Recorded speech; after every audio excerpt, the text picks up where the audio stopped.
Assalamu alaikum wa rahmatullahi wa barakatuh.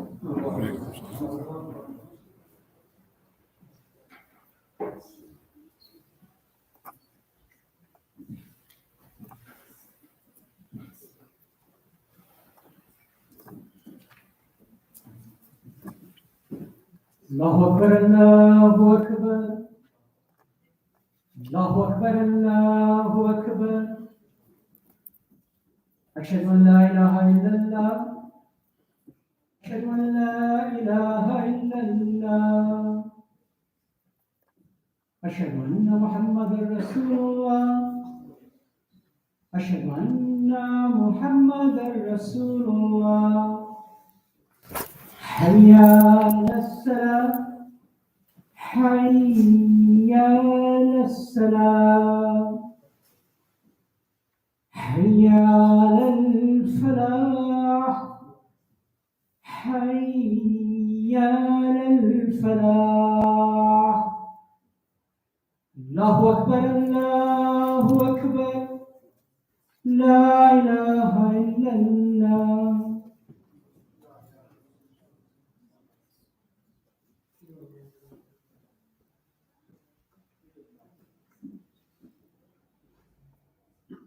Bismillahir Rahmanir Rahim. Alhamdulillah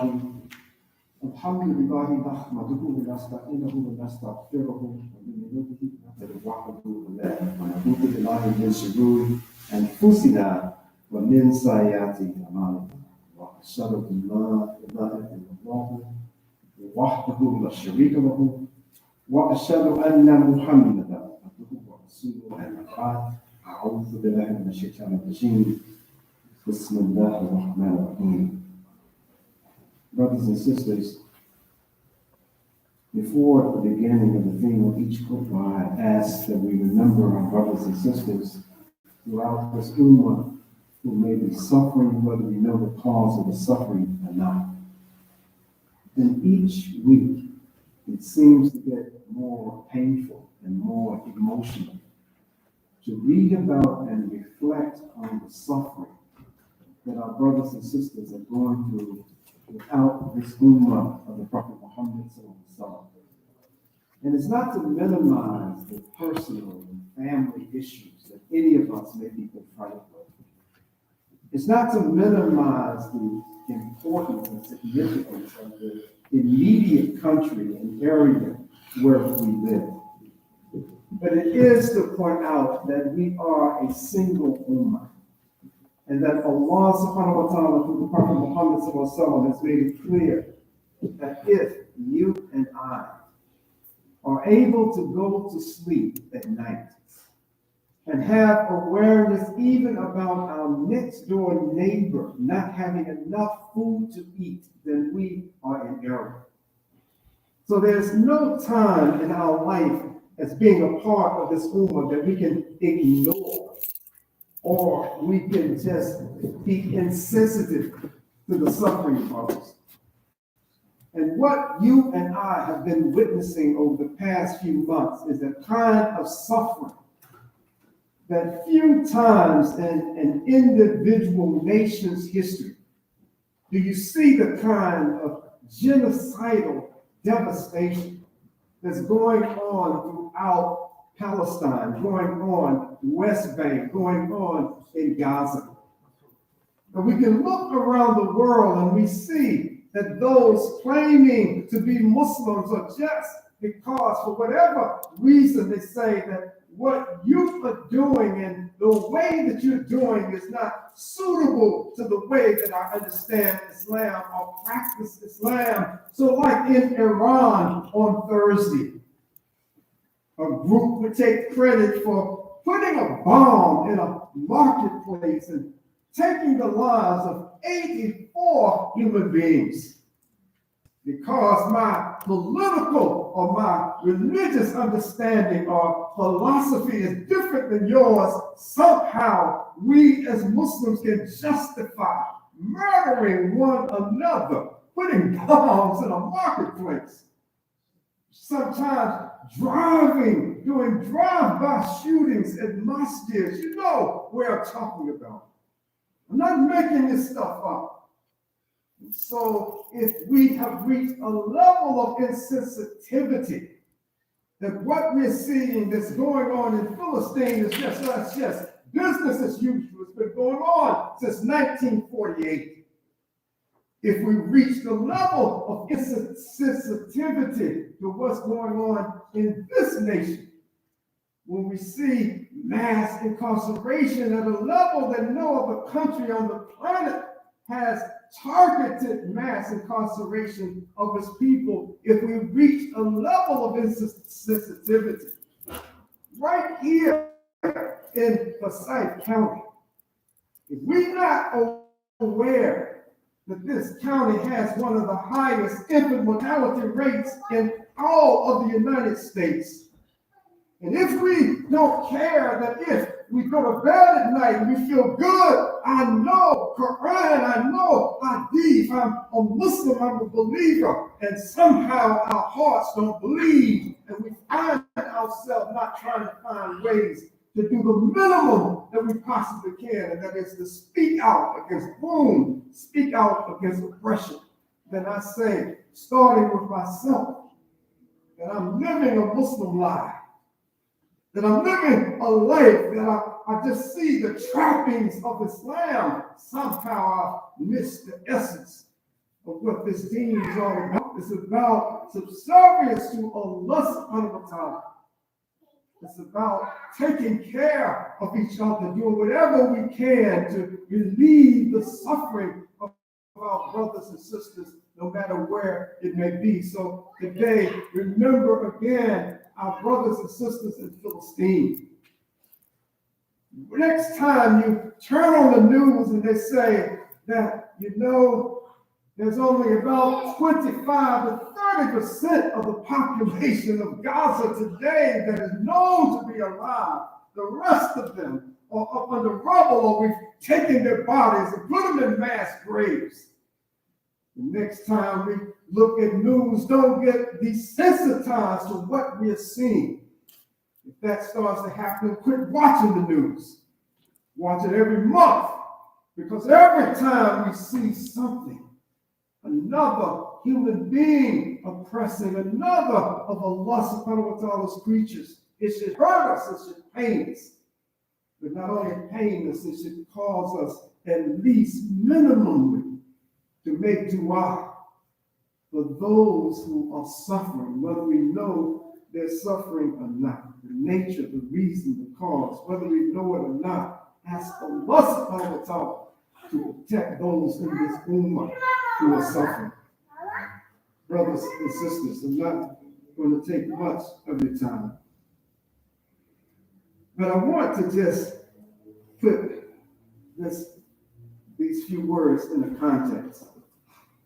And the context is that the suffering that we're seeing is particularly in Gaza today, that is not just a suffering that the people of Gaza are undergoing. It's a suffering that all of us are undergoing. And just like children and babies, you look at TV and you see these little kids uncontrollably shaking, that they can't stop shaking because what is happening to them and those around them, their loved ones, they can't comprehend. They're too young to be able to comprehend what's going on. But you and I are suffering as well, witnessing this and trying to figure out what can we do. And definitely we can make dua if we can't do anything else. Brothers and sisters, the ummah of the Prophet Muhammad today, in so many parts of the Muslim majority world, and even in countries where we have significant Muslim populations, that the Muslim ummah today is living in fear in so many places that sometimes we're just kind of bracing ourselves and wondering, when is this calamity going to befall us? When is it going to come down on us? When is it our turn? Is it going to take a fascist maniac to get elected as president of the United States to bring that kind of devastation on us right here in the United States? brothers and sisters, when we look at the history of Islam, starting with the movement of Islam under the leadership of the Prophet Muhammad sallallahu alaihi wasallam, what we find is a history that Allah subhanahu wa ta'ala reminds this ummah through the Prophet Muhammad sallallahu alaihi wasallam. He reminds us that this reward of Jannah that he has made clear is the reward for this earthly journey and striving for the pleasure of Allah subhanahu wa ta'ala. And it ain't gonna come easy. It ain't gonna come because we may have status here in this world.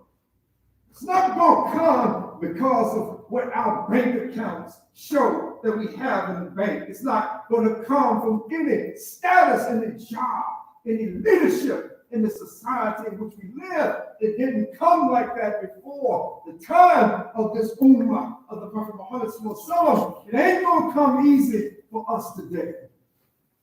We can just look, and in the interest of time, I'll focus on in one very trying period of this ummah under the leadership of the Prophet Muhammad sallallahu alaihi wasallam. You and I know that the establishment of the Islamic State in Yathrib, to be named Medina, that this was not an easy journey, that it took struggle. It took 13 years of witnessing all kinds of this unimaginable tortures that our brothers and sisters went through for simply saying, La ilaha illallah, Muhammad Rasulullah. The things at that time were clear enough for the kafirun, for the mushrikeen. It was clear enough for them, no matter what their station was in life, at the time of the revelation of the Qur'an, regardless of the complexity or the simplicity of the society, they understood what La ilaha illallah Muhammad Rasulullah meant. They understood when that message to the Prophet Muhammad was that everything else is of a secondary or tertiary level compared to La ilaha illallah. Nothing else can trump this one expression. Nothing. No matter who is saying whatever they're saying, nothing is more significant in this world and in the next than the declaration and belief that there is no God but Allah subhanahu wa ta'ala.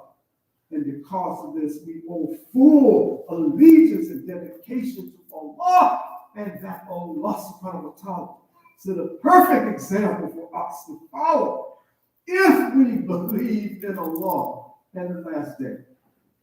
And I want to just take a few minutes to look at this period, the 5th year after the hijrah, the migration.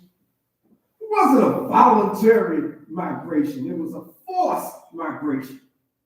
That Allah subhanahu wa ta'ala, through the leadership of the Prophet Muhammad sallallahu alaihi wasallam, the Prophet Muhammad sallallahu alaihi wasallam understood, if we stay here in Mecca, there won't be anybody on earth to worship Allah subhanahu wa ta'ala. We got to move, we got to go somewhere. If you read the history of the time and read the history of the cities, Yathrib was not the first choice of the Prophet Muhammad sallallahu alaihi wasallam.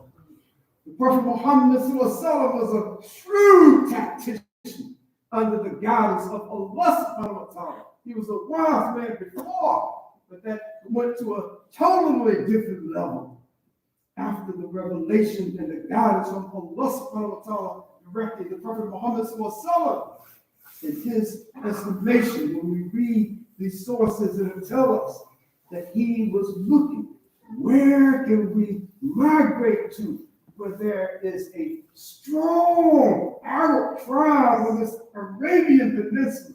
Where can we go? That if the people embrace Islam, it will strengthen Islam. That just because those people became Muslim, this movement to establish Allah's way of life on this earth will be much stronger. And without going into a lot of detail, Allah subhanahu wa ta'ala guided the Prophet Muhammad sallallahu to Yathrib.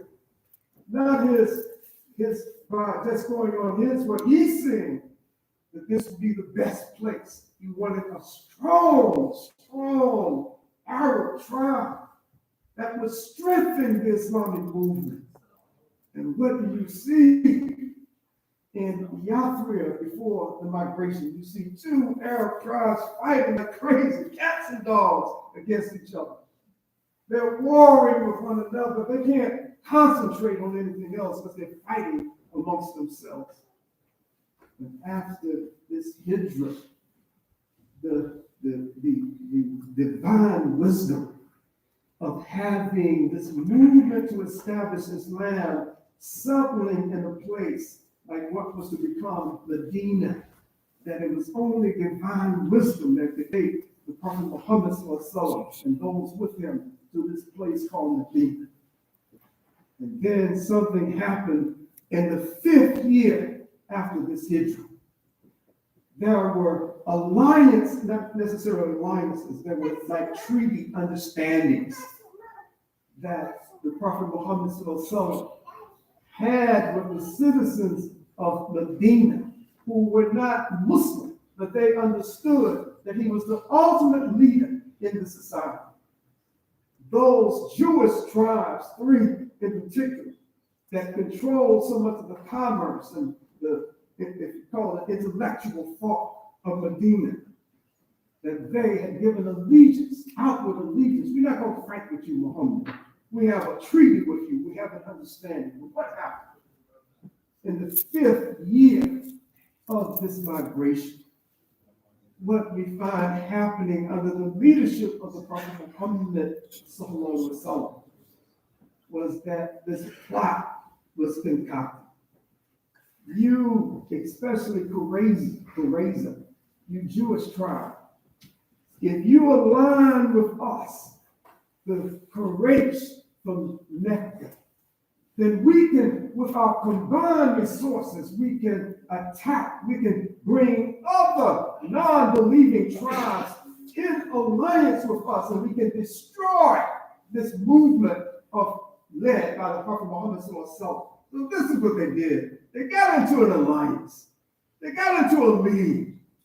And one of the Jewish tribes that had an understanding with the Prophet Muhammad, we're not going to attack you. We're going to support you. You got a different religion, but we recognize that you're the man here in the city that you is now Medina. But what did they do?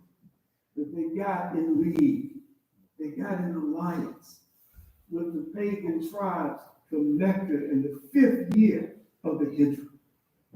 And then the numbers were so great that Allah subhanahu wa ta'ala tells us in various places in the Qur'an that when the spies that the Prophet Muhammad was always sending out to try to find out what's going on with these topics, what are they planning so we can plan against them. Allah is the best of planners, but what can we do to humanly know what is on these people's minds? So when the word came back, look, Prophet this Qurayza tribe, this Jewish tribe, they had turned against us.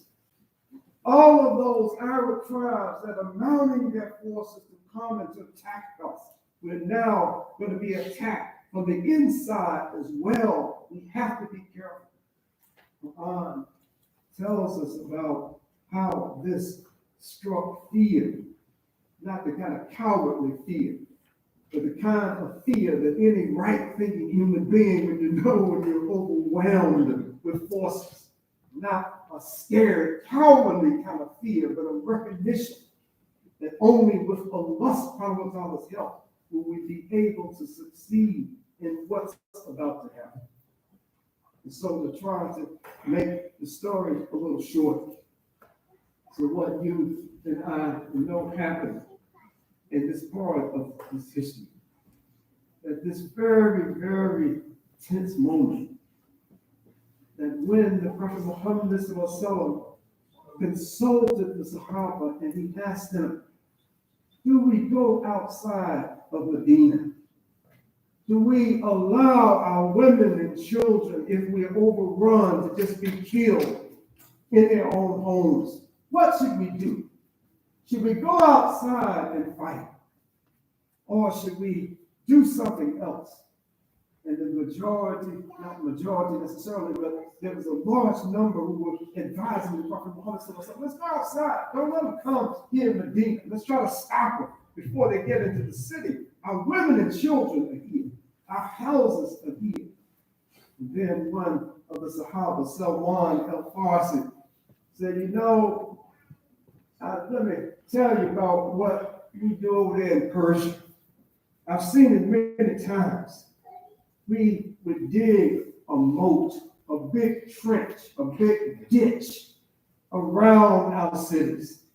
And we would make sure that we're covered on three sides and we would have our backs as protection against something that we can't advance from the back. After consultation, the Prophet ﷺ said, yes, that's what we're going to do. We're going to dig a trench. Something that was unheard of in Arab warfare. They've never done that before.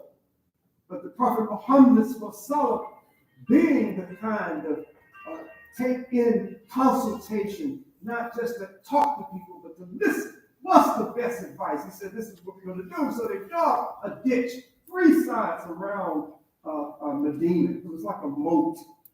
You stick stuff, spears and poles and water, whatever you can, to create a barrier between those approaches. This battle went on for a relatively very long time.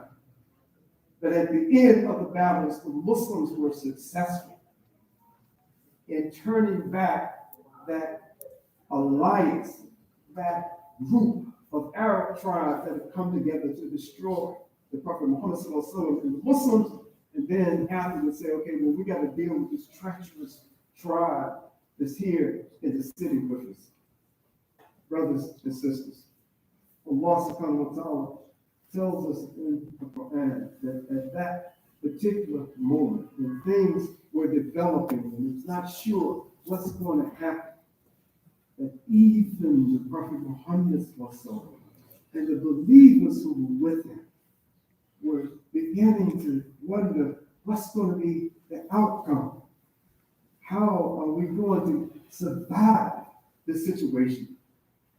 And then Allah subhanahu wa ta'ala revealed to the Prophet Muhammad sallallahu alaihi wasallam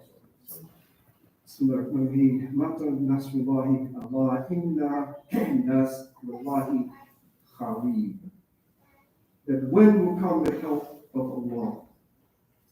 And Allah responded that Allah's help is always near.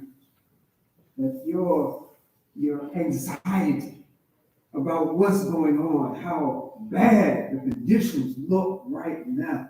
Know that if we believe, if you believe, if we put our full faith in Allah subhanahu wa ta'ala, if we do what we need to do as Allah subhanahu wa ta'ala commands us, then just like those who have come before you in times of difficulty, that verily the help of Allah subhanahu wa ta'ala is always near.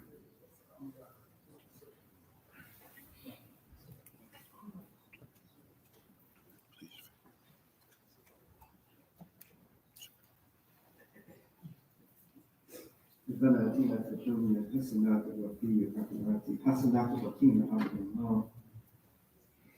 Brothers and sisters, the lessons that we can learn from previous generations of believers and how they endured what seemed to be incomparable circumstances and conditions. If we just study the history of the believers under the leadership of the Prophet Muhammad,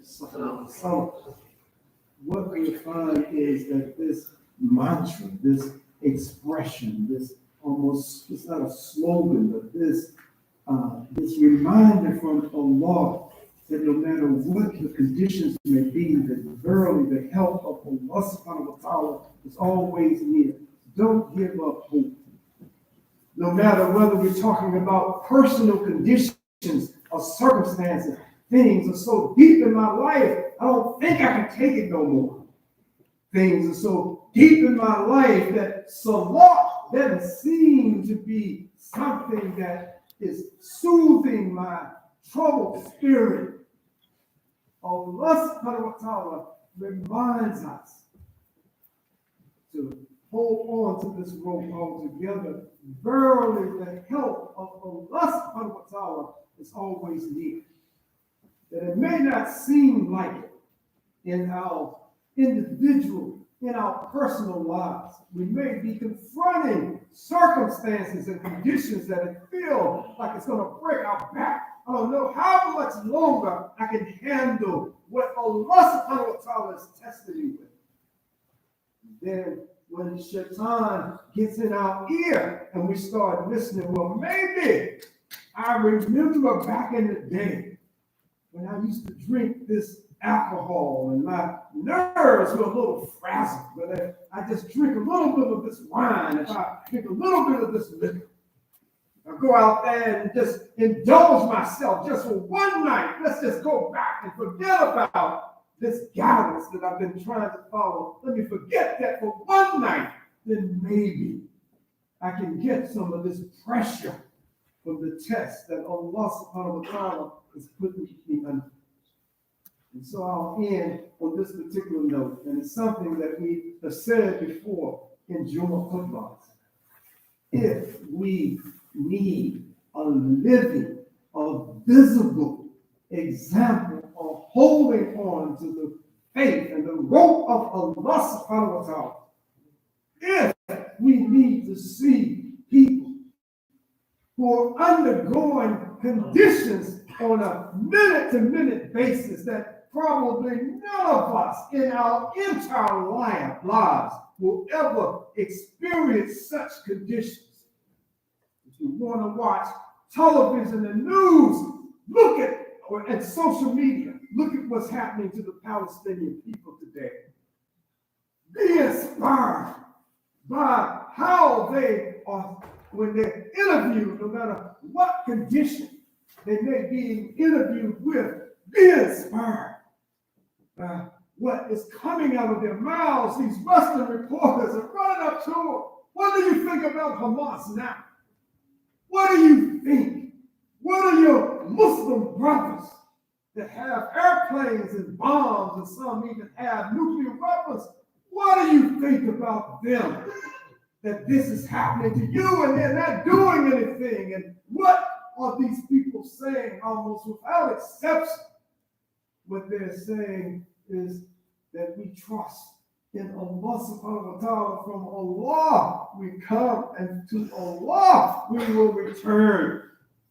This should be something that when we see it, it should inspire us to want to hold tighter to this rope of Allah.